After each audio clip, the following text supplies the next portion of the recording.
Australia जीवंत तटीय शहरों का देश, जीवन और हरे भरे हरियाली से भरपूर। फिर भी अंदरूनी इलाकों में जाएं और परिदृश्य बदल जाता है। जहां तक नजर जाती है बंजर रेगिस्तान फैले हुए हैं, तटीय बहुतायत के विपरीत। क्या हम इस विभाजन को पाट सकते हैं? क्या हम ऑस्ट्रेलिया के रेगिस्तानों को उपजाऊ क्षेत्रों में बदल सकते हैं? यह एक ऐसा सवाल है जिसने पीढ़ियों से ऑस्ट्रेलियाई लोगों को मोहित किया है। यह एक ऐसा सवाल है जो हमारी महत्वाकांक्षा, हमारी सरलता और उस भूमि के प्रति हमारी जिम्मेदारी से जुड़ा है जिसे हम घर कहते हैं। रेगिस्तान को हरा भरा करने का विचार बड़े पैमाने पर इंजीनियरिंग परियोजनाओं, विशाल दूरी पर पानी के मोड़, बंजर परिदृश्यों के जीवन में खिलने की छवियों को जोड़ता है। लेकिन यह सवाल भी उठाता है पर्यावरणीय प्रभाव, आर्थिक व्यवहार्यता और प्रकृति के संतुलन को बदलने के नैतिक विचारों के बारे में प्रश्न। जैसे ही हम ऑस्ट्रेलिया के अपने रेगिस्तानों को हरा भरा करने के प्रयासों के इतिहास में उतरते हैं, हम इन सवालों और बहुत कुछ तलाशेंगे। हम समय के साथ यात्रा करेंगे, अतीत की महत्वाकांक्षी योजनाओं से लेकर वर्तमान के नवीन समाधानों तक, और हम ऑस्ट्रेलिया के सामने आने वाली चुनौतियों और अवसरों की जांच करेंगे, क्योंकि ऑस्ट्रेलिया इस सवाल से जूझ रहा है। क्या हम अपने रेगिस्तानों को हरा भरा कर सकते हैं, और क्या हमें ऐसा करना चाहिए? ऑस्ट्रेलिया पृथ्वी पर सबसे शुष्क बसा हुआ महाद्वीप है। इसका शुष्क आंतरिक भाग, जिसे आउटबैक के रूप में जाना जाता है, लंबे समय से मानव निवास के लिए एक चुनौती रहा है। यूरोप के समशीतोष्ण जलवायु के आदि शुरुआती बसने वालों को इस कठोर वातावरण में जीवित रहने के लिए संघर्ष करना पड़ा। आउटबैक में कृषि स्थापित करने के कई प्रयास किए गए, लेकिन अधिकांश विफल रहे। ऑस्ट्रेलिया का इतिहास कई मायनों में पानी के साथ उसके लोगों के संबंधों का इतिहास है। आदिवासी ऑस्ट्रेलियाई भूमि की अपनी गहरी समझ के साथ लंबे समय से सूखे और बाढ़ के चक्रों के अनुकूल हो गए थे। उन्होंने सहस्राब्दियों तक पर्यावरण के साथ सद्भाव में रहते हुए जल संरक्षण और भूमि प्रबंधन के लिए परिष्कृत तकनीकें विकसित की। हालांकि 18वीं शताब्दी में यूरोपीय लोगों के आगमन ने अपने साथ एक अलग दृष्टिकोण लाया। भूमि को वश में करने और उसके संसाधनों का दोहन करने की इच्छा से प्रेरित होकर यूरोपीय बसने वालों ने अक्सर स्वदेशी ज्ञान और प्रथाओं की अवहेलना की।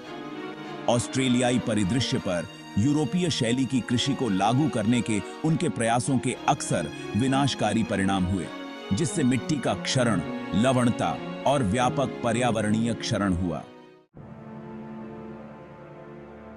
20वीं शताब्दी की शुरुआत में ऑस्ट्रेलिया के शुष्क इंटीरियर को बदलने के लिए महत्वाकांक्षी योजनाएं सामने आईं। ऐसी ही एक योजना, शायद सबसे दुस्साहसी, ब्रैडफील्ड योजना थी। सिडनी हार्बर ब्रिज के पीछे इंजीनियर डॉ जॉन ब्रैडफील्ड द्वारा कल्पना की गई इस योजना ने उष्णकटिबंधीय उत्तर से शुष्क दक्षिण में पानी को मोड़ने का प्रस्ताव दिया।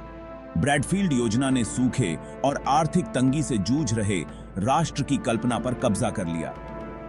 कल्पना कीजिए, रेगिस्तान से होकर बहती नदियां बंजर भूमि को उत्पादक खेत में बदल देती हैं। यह एक परिवर्तित ऑस्ट्रेलिया, बहुतायत और समृद्धि की भूमि का दृश्य था। इस योजना में उत्तरी क्वींसलैंड में कई नदियों पर बांध बनाना और सैकड़ों किलोमीटर दक्षिण में पानी ले जाने के लिए नहरों और सुरंगों की एक श्रृंखला बनाना शामिल था।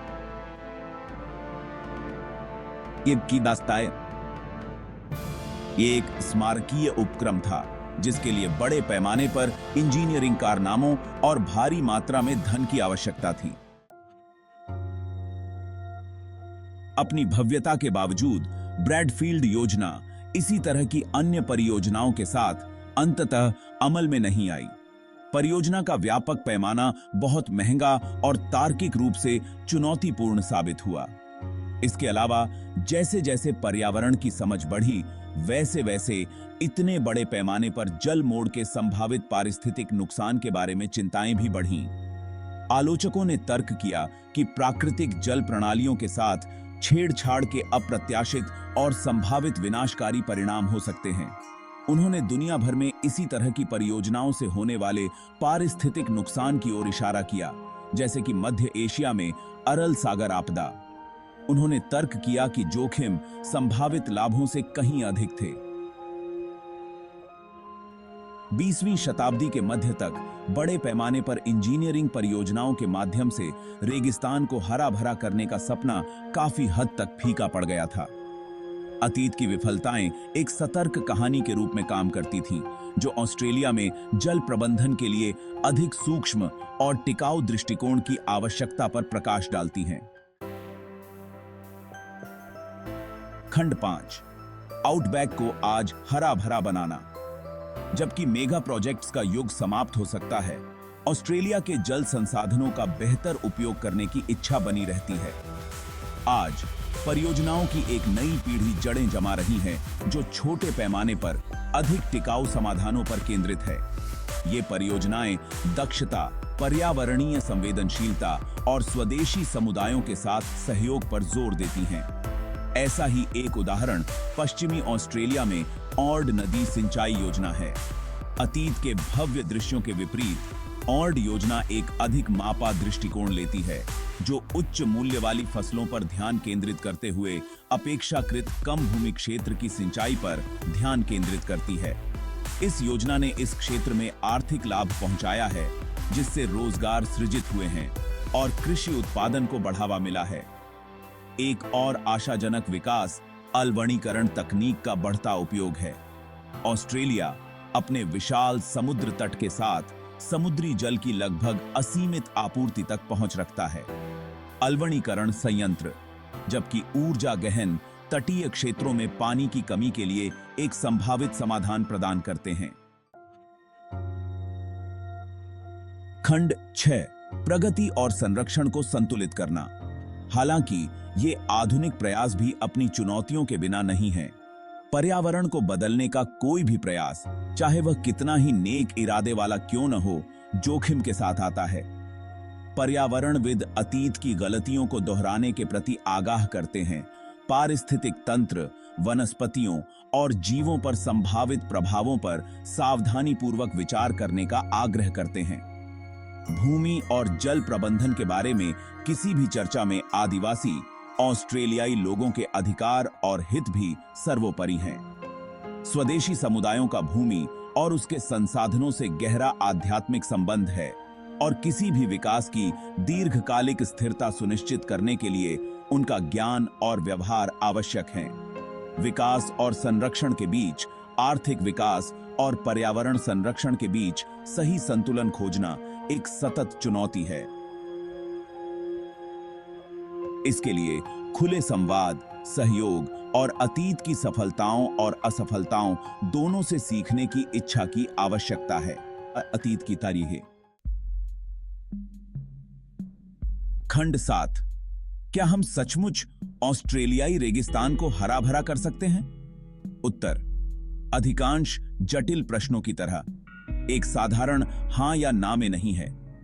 रेगिस्तान को हरा भरा करने की व्यवहार्यता कई कारकों पर निर्भर करती है, जिसमें तकनीकी प्रगति, आर्थिक वास्तविकताएं और सामाजिक मूल्य शामिल हैं। एक ओर अलवणीकरण, सूखा प्रतिरोधी फसलों और सटीक सिंचाई जैसे क्षेत्रों में तकनीकी प्रगति आशाजनक समाधान प्रदान करती है।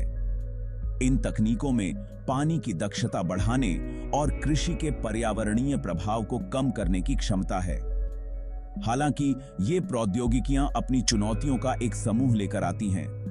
उदाहरण के लिए, अलवणीकरण ऊर्जा गहन है और यदि ठीक से प्रबंधित नहीं किया जाता है तो समुद्री जीवन पर नकारात्मक प्रभाव डाल सकता है। इसके अतिरिक्त बड़े पैमाने पर हरित परियोजनाओं की आर्थिक व्यवहार्यता अनिश्चित बनी हुई है।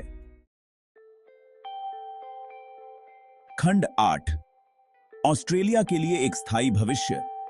जैसे जैसे ऑस्ट्रेलिया भविष्य की ओर देखता है, उसके जल संसाधनों और उसकी विशाल शुष्क भूमि का सर्वोत्तम प्रबंधन कैसे किया जाए, इस सवाल पर बहस जारी रहेगी।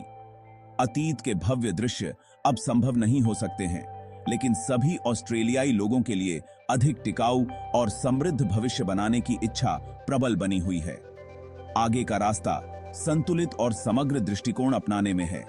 एक ऐसा दृष्टिकोण जो नवाचार को संरक्षण के साथ, आर्थिक विकास को सामाजिक समानता के साथ और तकनीकी उन्नति को पारंपरिक ज्ञान के प्रति सम्मान के साथ जोड़ता है। ऑस्ट्रेलिया के रेगिस्तानों का भविष्य पूर्व निर्धारित नहीं है। यह एक ऐसा भविष्य है जिसे हम अपने विकल्पों और कार्यों के माध्यम से हर दिन लिख रहे हैं। अतीत से सीखकर, नवाचार को अपनाकर और मिलकर काम करके हम एक ऐसा भविष्य बना सकते हैं जहां लोग और प्रकृति दोनों इस प्राचीन और लचीली भूमि में फलें फूलें। खंड 9, क्रेडिट।